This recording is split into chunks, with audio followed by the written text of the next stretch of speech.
Are you there? Shalom, shalom, shalom. I'm Gidon, and you are here, and I am here, and we're all here. How are you? Hey, I'm just doing great. How was all your holidays? We're still holidayizing. Okay, that's nice. Tomorrow is a sort of a holiday. It's election day in Israel. Well, what do you think's going to happen? Oh, I think that the Messiah will come. From your mouth to God's ears. Everything else, the bets are all off. I'm kind of weary of man trying to run things without God, you know. That's an interesting phrase over there. I was just reading today about the question: how much do Jews think? How much should man make efforts, and how much should he leave it up to God? And it really depends on how you define that. Because what are we supposed to just lie back on the middle of a road and say God will save me? On the other hand, are we supposed to just say, God, don't do anything, I'm going to do it all by myself? Everybody's got to deal with that on their own, I think. Seems to me like it's a partnership where we find in the Word of God his teachings and instructions and his ways. And as fallible as we are, with his help, we do our best to administer government or our own personal lives according to those instructions and teachings. And we see in the founding of the United States, with all of our own, being humans, America became the greatest nation far beyond ever because it was based on Judeo-Christian principles. Actually, in the first 5 books of the Bible, all of the founders understood that to have this new nation that would be an experiment of people government from the bottom up, not the top down, that it had to be based on the Constitution that God made with the Hebrews in Exodus. So it's unfortunate that Christians don't know anything beyond the Pilgrim story a little bit, but all of the 13 colonies, all of them, without any exception, all of their judicial and legislative actions enshrined in their documents were scriptures from the first 5 books of the Bible saying this is how we're going to govern the colony. So as long as we stuck as close as we could to that, America flourished. But if you turn away from that, God is no longer required to be your provider and protector. What you said before about the laws, the initial laws of the United States, or whatever they were called back then, were taken and from the 5 books of Moses, and they were the 5 books of Moses were quoted in those law books. Oh, absolutely. All of the instructions about how to govern yourself as a nation were enshrined in the judicial and legislative documents of all of the original 13 colonies. I didn't study that. I know that you wrote a lot of books. Maybe one of your books describes that at greater length? Oh, absolutely. I have one called Christians, Jews, and Israel Standing Together in Troubled Times.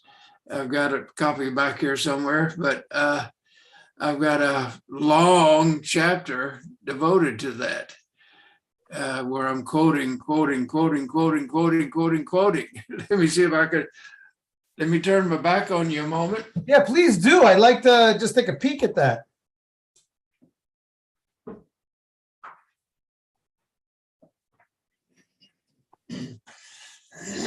Let's see if we can get the cover here. Christian, Jews, and Israel Standing Together in Troubled Times. That And looks familiar. I moved around a little bit, so I don't have my copy right here. I think it's downstairs. But if you'll show me or tell me about the table of contents and tell me which chapter you're talking about, then we'll take a peek at it. that's chapter 1, Christians' debt to the Jewish people. And I did a whole lot of research. I'm just looking here, trying to find. Well, this starts off here with the Pilgrims and the Hebrew Bible and the influence it all had on the early colonies. Yeah, that's what I'm interested in. Let me read you this. This is my own quote here on page 16. The Hebrew Bible, with its teachings on the 10 Commandments and the holy laws of God, was their guide, the colonies.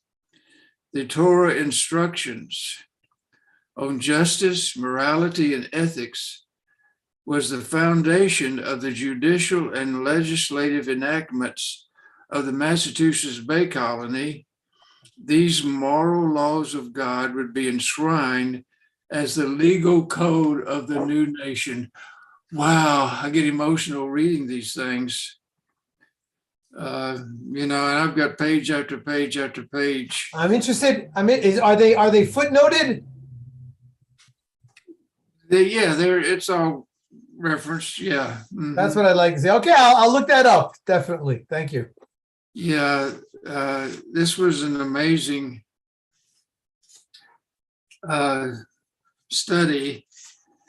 Here's a heading: the pervasive influence of the Hebraic roots. Of course, William Bradford, who was the governor of the Plymouth colony, was, in fact, in spite of all that he had to deal with, half of the Pilgrims perishing that first year, and the struggles really the Native Americans and just trying to survive, still he stayed up in the wee hours of the night with his little lantern studying Hebrew. And Hebrew is inscribed actually on his tombstone. So these people were Whose tombstone? William Bradford's. Voila. These people were all very connected to the Jewish people, and they saw themselves not as a replacement, but a reenactment of the Exodus story. To them, that they were leaving the Pharaoh of King George, and the tyranny of Egypt, which was England to them because of the decrees against them to worship God from their own conscience. So they weren't crossing the Red Sea, they were crossing the Atlantic. So they saw all these parallels. They had a reenactment theology. That's my term I made up. They were reenacting the Exodus story. And it's very emotional when you actually learn what was happening. And so the Pilgrims got they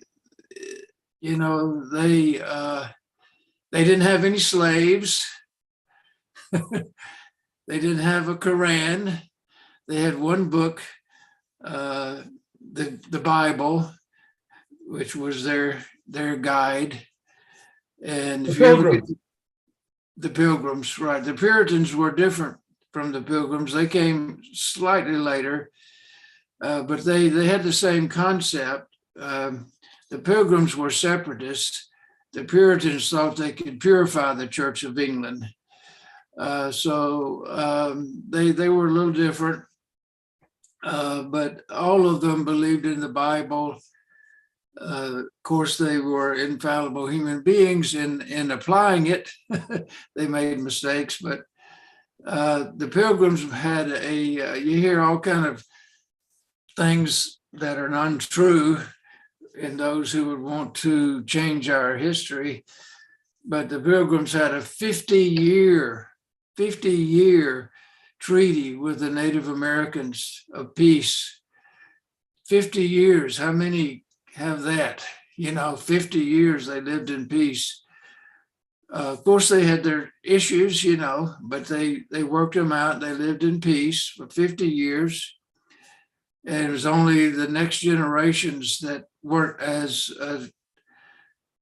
honorably dedicated to the cause that those things kind of begin to fall apart. But all of these things that you're talking about, the early American history, this is covered in that book. yes, Very interesting. Very interesting. It's a long chapter, a lot of pages, but it's all footnoted and quotation after quotation after quotation. I'll take a look at it. It's very important.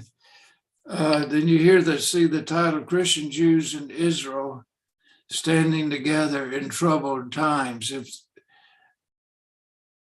It couldn't be more timely publication. That's so right. here's chapter 1, Christian debt to the Jews. That's where I go into all of that. And chapter 2, Jewish and Christian relationships. Chapter 3, standing together with Israel.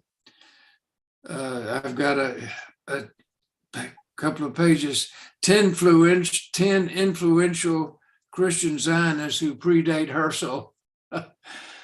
That's very interesting. And then chapter 4, inconvenient truths in the Arab-Israeli conflict. It all sounds extremely interesting. And then there's endnotes. There's a Christian prayer of repentance, a prayer for Israel in here. So I wish we could get this in the hands of every Jewish and Christian leader in the world who cares about truth. We'll work on it. All right. Very important publication, very important. I'd like to talk to you today about a different publication that you published that I just happen to have a copy of right here on my desk, called Kristallnacht Remembered. Remembering Kristallnacht, yes. Remembering Kristallnacht. I finally got it. I stood in line at the post office for days in the snow and rain and freezing. Thanks for making me feel good. But we're getting close. We're getting close to the 9th of November. Did you have a chance to read that book? I browsed through it. Okay. And I'd like you to talk a little bit about Kristallnacht, because we're going to be publishing this meeting that we're having now, this recording of this conversation. We're going to be airing on next Tuesday, which will be the 8th of November. And so we're talking about the next day. Hopefully there'll be a lot of people who will watch this on the 8th, and then they will commemorate Kristallnacht on the 9th, which I'll talk about a little bit. First, you please talk about Kristallnacht, what you can tell us about Kristallnacht. Well, a dark page in the history of the world, of course. And Hitler and his gang of thugs were trying to find some excuse to initiate their pogroms or persecution against the Jews in Germany. And he had expelled Polish Jews. There were Polish Jews living in Germany, and Hitler, he was very clever diabolically in that he would take incremental steps and test the public to see how they would react. So he wasn't going to initiate an action against German Jews, but he thought that he could get away with an action against Polish Jews in Germany. And so he rounded up a whole lot of them. You've got the book right there. I've got it book right here too. And he expelled them. He forced them to the border of Germany and Poland. this was, okay, 17,000 of them. That's a lot of people. Forced them on trains and trucks, took them to the German-Polish border, and figured that he would force them over into Poland. Well, unfortunately, the Polish government did not want them either, so they were there in kind of a no man's land, suffering tremendously. And one of the families there, the Greenspan family, Yes. Got a postcard to their son, who was in Paris at that time, Herschel. He was just a teenager, but he became infuriated with what he learned about his parents. So he went to Paris to, unfortunately, assassinate the German ambassador, who was not there, but he killed another political officer there. This was on November 7th. And there was Ernst von Roth. He was the third secretary to the ambassador. He died 2 days later on November 9th. That's the deal. So when he died, this was the trigger to Hitler's associates to initiate an action against the Jews. That they had planned. They were just waiting for a trigger. Oh, yeah. It's like the spontaneous uprisings by the Palestinians, right? It's all planned. They planned these spontaneous uprisings. No, it's all planned. I've got all the documentation. I've got all of their memos between Heydrich and Goebbels, all of them. I've got it all right here in this book. The details, if anybody wants to find it for themselves. So it was all planned. They were just waiting for a moment where they could initiate it. So what happened is Hitler unleashed all of his stormtroopers against the Jewish German citizens, and burned and smashed and looted Jewish shops, and rounded up Jewish German citizens, sent them off to holding camps, they were called at that time. Murdered a number of them. I have all the details in the book. It's a terrible story. And so the glass in the shops was very expensive Belgium glass. It was all shattered on the ground. And so there you go. I'm sorry. So it was all this glass. So it was called Kristallnacht, in German, the night of broken glass. And this is really the beginning of the Holocaust, really. And so it's an event that Christians know nothing about, really, basically, except for historians, that kind of people. But Christianity, the average Christian person or pastor, they don't know anything about this, unfortunately.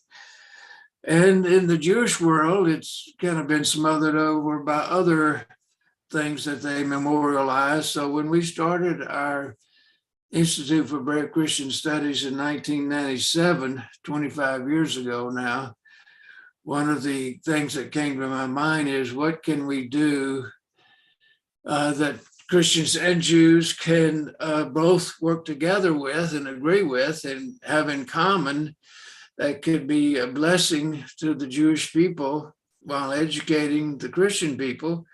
So we started hosting a Kristallnacht memorial every year during the fall. And we had about 18 of them every year.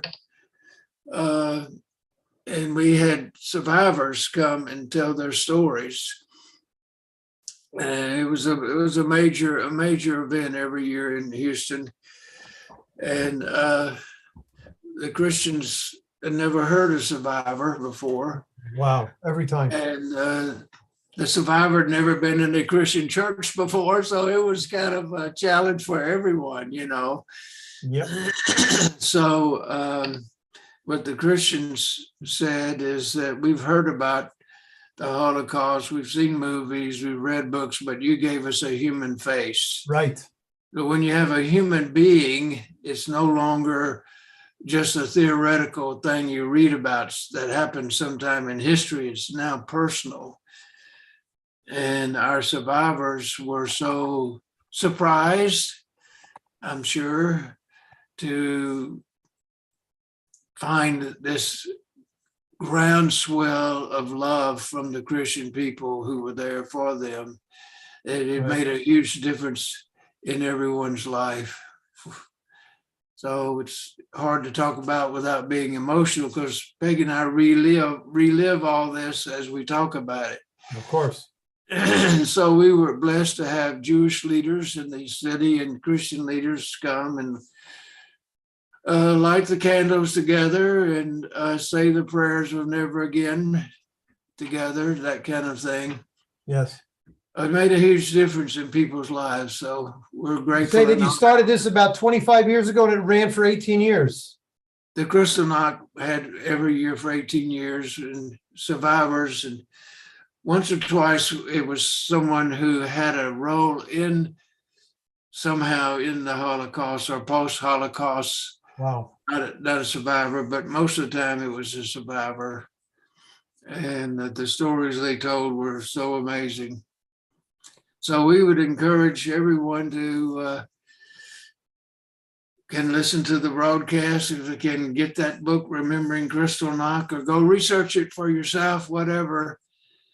Now, they could go to our website, rbooker.com, and we have most of those Kristallnacht memorials on our YouTube video page, so they can click and find them. And they're long because we had a lot of activities, so you have to be prepared to sit and watch something for an hour or two. Maybe you can take some breaks, but we had a lot of activities that were part of the event to support the survivors speaking. So to our mind, they were historic gatherings. Yeah, absolutely. For such a time as this. So if you want to learn more and hear survivors, because there's not that many with us now, you can watch these videos and hear their stories and see the dynamic interaction between the Jewish and Christian people, learning to talk to each other, learning to love each other, learning to trust each other, respect each other. And for such a time as this. Yes, very important. So this is Kristallnacht, and like I say, in my mind and in many scholars' minds, this was really the beginning of the Holocaust. So I heard of this, of course, like you mentioned, this is something that Christians hadn't heard of, but Jews had. Now, again, not all Jews, and in this generation already we're in the almost a quarter of the way through the 21st century. So many Jews are getting less and less knowledgeable about their own heritage. But when I was growing up in the 60s, in the early 70s, and I was growing up in a Jewish synagogue, and as a matter of fact, the chairman, I think he was the chairman of Yad Vashem, probably the American Friends of Yad Vashem or something like that. Yad Vashem, of course, is the central Holocaust museum in Jerusalem. So the chairman of the American Friends of Yad Vashem was a member of my synagogue. We were both members of the same synagogue in Queens, New York. Eli Zabrowski, and I was friends with his sons. Not great friends, but let's put it this way: I was able to pronounce his name. One of those hard names. But so I was pretty close to the center, if you will, of this kind of stuff. But I wonder if my own children, what they know about Kristallnacht. I'm guessing again that they did, because my children went to very strong Jewish schools They learned history, and they certainly learned the history of the Holocaust. Two of my daughters, for sure, one went to Poland and did a tour of the concentration camps and the history of European Jewry. The other didn't go abroad, but she did that kind of a tour here in Israel. They created a program for people to, and I assume that my youngest daughter and my boys also did stuff like that. But maybe I shouldn't assume that. Maybe I should ask them. In any case, my children went to very advanced Jewish schools, very dedicated Jewish schools. I don't know if it's like that in Israel, and I'm sure that it's not like that outside of Israel. So Jews and Christians need to learn more about this. So that is one of the reasons that we are doing a Light Up the Church. I don't know if I told you about this, if I may. Please review. So what happened was, as you described so well, the Kristallnacht was the opening shot, if you will, of the Holocaust. A friend of mine from a kibbutz up north, her father was a survivor of the Holocaust and of Kristallnacht. So she had an idea that if the Nazis tried to destroy synagogues on that night, if you will, they tried to turn the lights out on those synagogues on that night. So she said, we must keep the lights on in our synagogues to counter what the Nazis tried to do. You're trying to turn the lights off, we're going to keep the lights on. So that was 10 years ago. And 10 years ago, she created this program called Lights of the Synagogue or something. Light from the Synagogue, I think it was called. And she's been doing this for about 10 years. Now, last year, on November 8th, I came across this in my Facebook, that synagogues are lighting themselves up, that synagogues are keeping the lights on this night, on November 9th. It was the next day.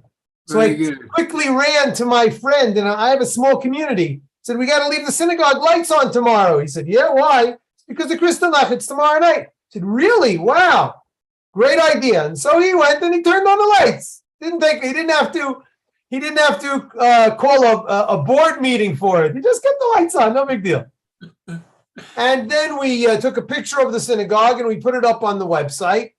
And that's what we did. But as soon as I saw this program, I said, this is something that Christians need to do as well. Very good. Christians who want to say, had I been there, I would have stood with my Jewish brethren and sisters. I want to give an opportunity for Christians also to do this, to stand with their Jewish brethren. And so that is why I looked into it. That's why I created this program called Light Up the Church. There you go. Stand in solidarity with our Jewish brothers and sisters this November 9th. On this night, synagogues and churches will keep the lights on in response to the Nazis' Night of Broken Glass, Kristallnacht. The Nazis tried to extinguish the light of the Jewish people forever. Will you and your church, business, or home group join us for this historic moment?